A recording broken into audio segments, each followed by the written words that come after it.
Cool Air by H.P. Lovecraft. You ask me to explain why I am afraid of a draught of cool air, why I shiver more than others upon entering a cold room, and seem nauseated and repelled when the chill of evening creeps through the heat of a mild autumn day. There are those who say I respond to cold as others do to a bad odor, and I am the last to deny the impression. What I will do is to relate the most horrible circumstance I ever encountered, and leave it to you to judge whether or not this forms a suitable explanation of my peculiarity. It is a mistake to fancy that horror is associated inextricably with darkness, silence, and solitude. I found it in the glare of mid-afternoon, in the clangor of a metropolis, and in the teeming midst of a shabby and commonplace rooming house with a prosaic landlady and two stalwart men by my side. In the spring of 1923 I had secured some dreary and unprofitable magazine work in the city of New York, and being unable to pay any substantial rent, began drifting from one cheap boarding establishment to another in search of a room which might combine the qualities of decent cleanliness, endurable furnishings, and very reasonable price. It soon developed that I had only a choice between different evils, but after a time I came upon a house in West 14th Street which disgusted me much less than the others I had sampled. The place was a 4-story mansion of brownstone, dating apparently from the late 40s, and fitted with woodwork and marble whose stained and sullied splendor argued a descent from high levels of tasteful opulence. In the rooms, large and lofty, and decorated with impossible paper and ridiculously ornate stucco cornices, there lingered a depressing mustiness and hint of obscure cookery. But the floors were clean, the linen tolerably regular, and the hot water not too often cold or turned off, so that I came to regard it as at least a bearable place to hibernate till one might really live again. The landlady, a slatternly, almost bearded Spanish woman named Herrero, did not annoy me with gossip or with criticisms of the late-burning electric light in my third-floor front hall room, and my fellow lodgers were as quiet and uncommunicative as one might desire, being mostly Spaniards a little above the coarsest and crudest grade. Only the din of streetcars in the thoroughfare below proved a serious annoyance. I had been there about 3 weeks when the first odd incident occurred. One evening at about 8 I heard a spattering on the floor and became suddenly aware that I had been smelling the pungent odor of ammonia for some time. Looking about, I saw that the ceiling was wet and dripping, the soaking apparently proceeding from a corner on the side toward the street. Anxious to stop the matter at its source, I hastened to the basement to tell the landlady, and was assured by her that the trouble would quickly be set right. "Dr. Munoz," she cried as she rushed upstairs ahead of me, "he have spill his chemicals. He is to seek for Doctor himself, seeker and seeker all the time, but he will not have no author for help. He is very queer in his sickness. All day he take funny-smelling baths, and he cannot get excite or warm. All his own housework he do. His little room are full of bottles and machines, and he do not work as doctor. But he was great once. My fat hair in Barcelona have hear of him, and only yost now he feeks a arm of the plumber that get heard of sudden. He never go out, only on roof, and my boy Esteban he bring him his food and laundry and medicines and chemicals. My God! The salamoniac that man use for keep him cool." Mrs. Herrero disappeared up the staircase to the 4th floor, and I returned to my room. The ammonia ceased to drip, and as I cleaned up what had spilled and opened the window for air, I heard the landlady's heavy footsteps above me. Dr. Munoz I had never heard, save for certain sounds as of some gasoline-driven mechanism, since his step was soft and gentle. I wondered for a moment what the strange affliction of this man might be, and whether his obstinate refusal of outside aid were not the result of a rather baseless eccentricity. There is, I reflected tritely, an infinite deal of pathos in the state of an eminent person who has come down in the world. I might never have known Dr. Munoz had it not been for the heart attack that suddenly seized me one forenoon as I sat writing in my room. Physicians had told me of the danger of those spells, and I knew there was no time to be lost. So remembering what the landlady had said about the invalid's help of the injured workman, I dragged myself upstairs and knocked feebly at the door above mine. My knock was answered in good English by a curious voice some distance to the right, asking my name and business, and these things being stated, there came an opening of the door next to the one I had sought. A rush of cool air greeted me, and though the day was one of the hottest of late June, I shivered as I crossed the threshold into a large apartment whose rich and tasteful decoration surprised me in this nest of squalor and seediness. A folding couch now filled its diurnal role of sofa, and the mahogany furniture, sumptuous hangings, old paintings, and mellow bookshelves all bespoke a gentleman's study rather than a boarding-house bedroom.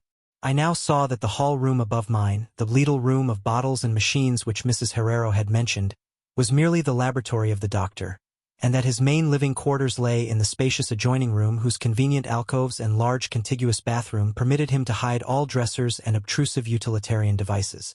Dr. Munoz most certainly was a man of birth, cultivation, and discrimination. The figure before me was short but exquisitely proportioned, and clad in somewhat formal dress of perfect cut and fit.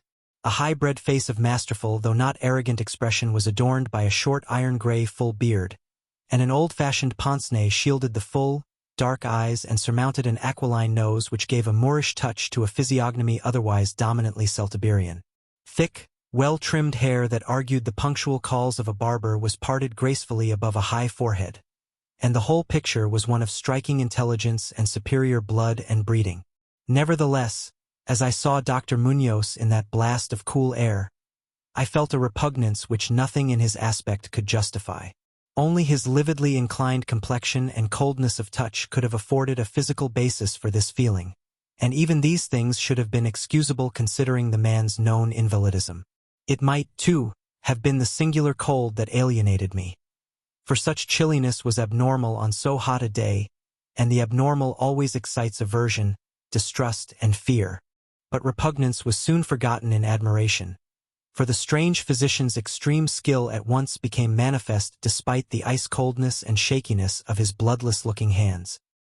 He clearly understood my needs at a glance, and ministered to them with a master's deftness, the while reassuring me in a finely modulated though oddly hollow and timbreless voice that he was the bitterest of sworn enemies to death, and had sunk his fortune and lost all his friends in a lifetime of bizarre experiment devoted to its bafflement and extirpation.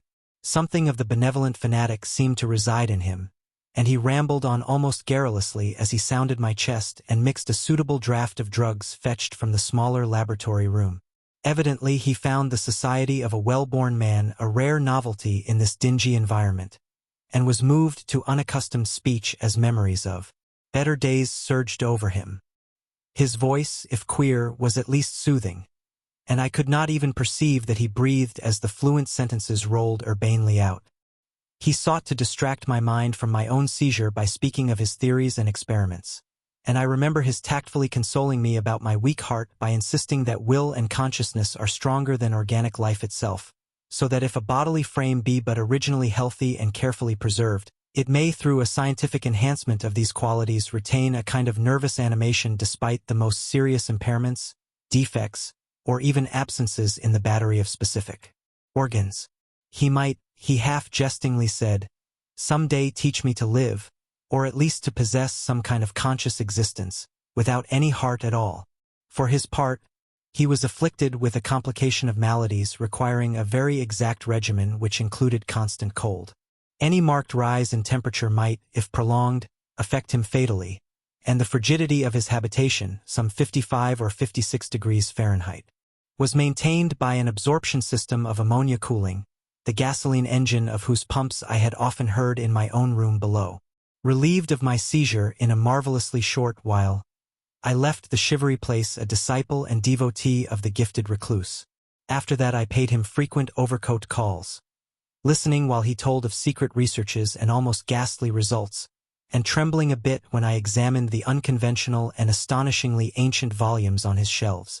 I was eventually, I may add, almost cured of my disease for all time by his skillful ministrations. It seems that he did not scorn the incantations of the medievalists, since he believed these cryptic formulae to contain rare psychological stimuli which might conceivably have singular effects on the substance of a nervous system from which organic pulsations had fled. I was touched by his account of the aged Dr. Torres of Valencia, who had shared his earlier experiments with him through the great illness of 18 years before, whence his present disorders proceeded. No sooner had the venerable practitioner saved his colleague than he himself succumbed to the grim enemy he had fought. Perhaps the strain had been too great, for Dr. Munoz made it whisperingly clear, though not in detail, that the methods of healing had been most extraordinary, involving scenes and processes not welcomed by elderly and conservative gallants. As the weeks passed, I observed with regret that my new friend was indeed slowly but unmistakably losing ground physically, as Mrs. Herrero had suggested. The livid aspect of his countenance was intensified. His voice became more hollow and indistinct. His muscular motions were less perfectly coordinated, and his mind and will displayed less resilience and initiative. Of this sad change, he seemed by no means unaware, and little by little his expression and conversation both took on a gruesome irony which restored in me something of the subtle repulsion I had originally felt. He developed strange caprices, acquiring a fondness for exotic spices and Egyptian incense till his room smelled like the vault of a sepulchred pharaoh in the Valley of Kings. At the same time his demands for cold air increased, and with my aid he amplified the ammonia piping of his room and modified the pumps and feet of his refrigerating machine till he could keep the temperature as low as 34 degrees or 40 degrees and finally even 28 degrees.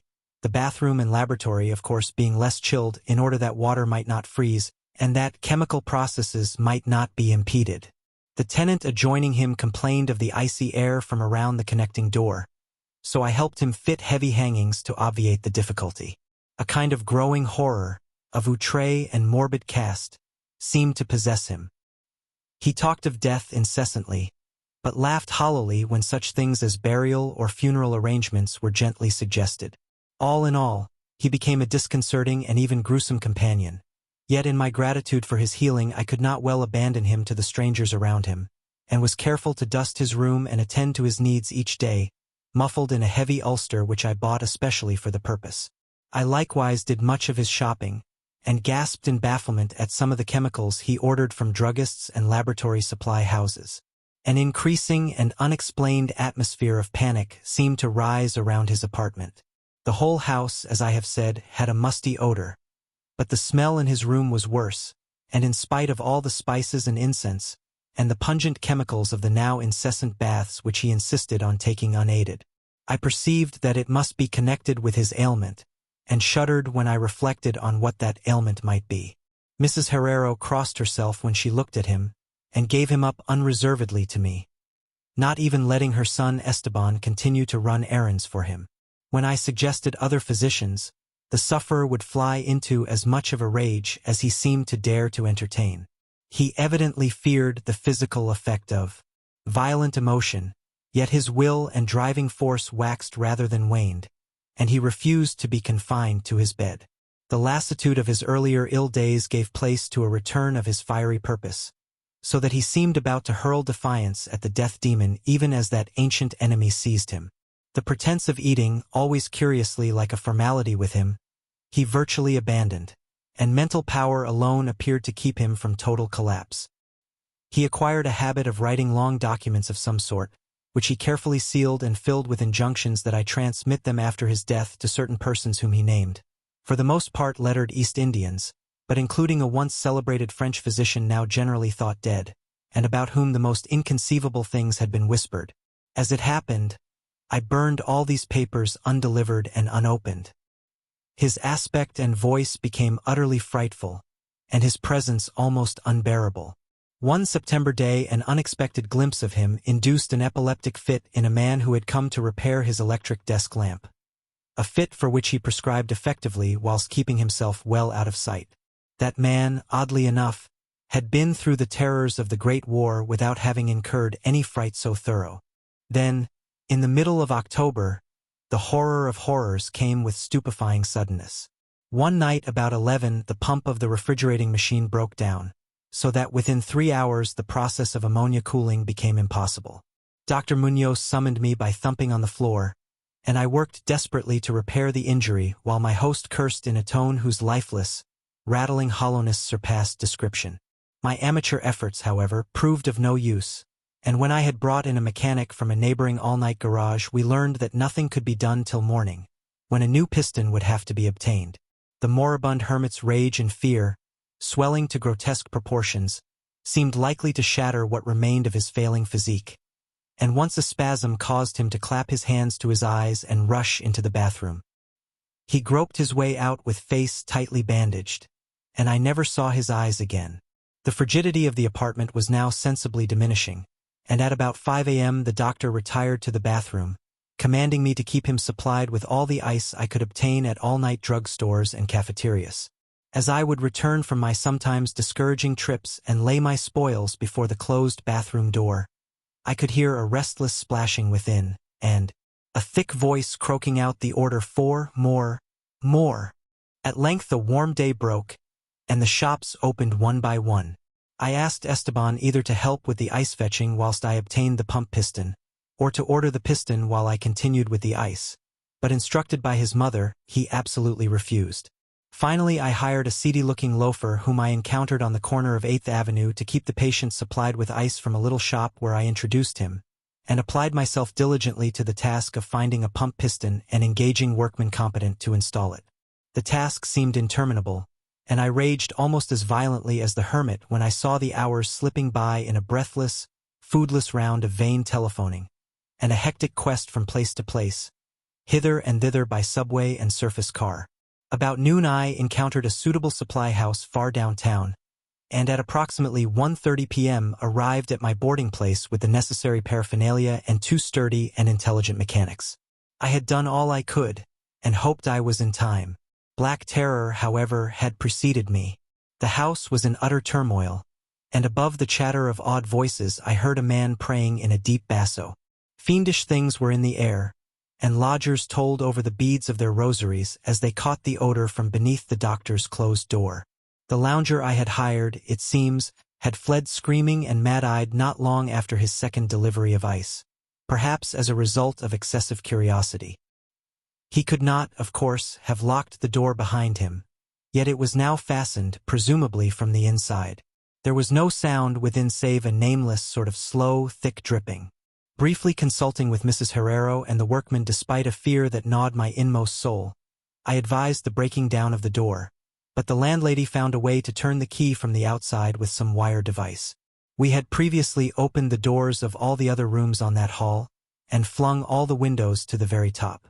Now, noses protected by handkerchiefs, we tremblingly invaded the accursed south room which blazed with the warm sun of early afternoon. A kind of dark, slimy trail led from the open bathroom door to the hall door, and thence to the desk, where a terrible little pool had accumulated. Something was scrawled there in pencil in an awful, blind hand on a piece of paper, hideously smeared as though by the very claws that traced the hurried last words. Then the trail led to the couch and ended unutterably.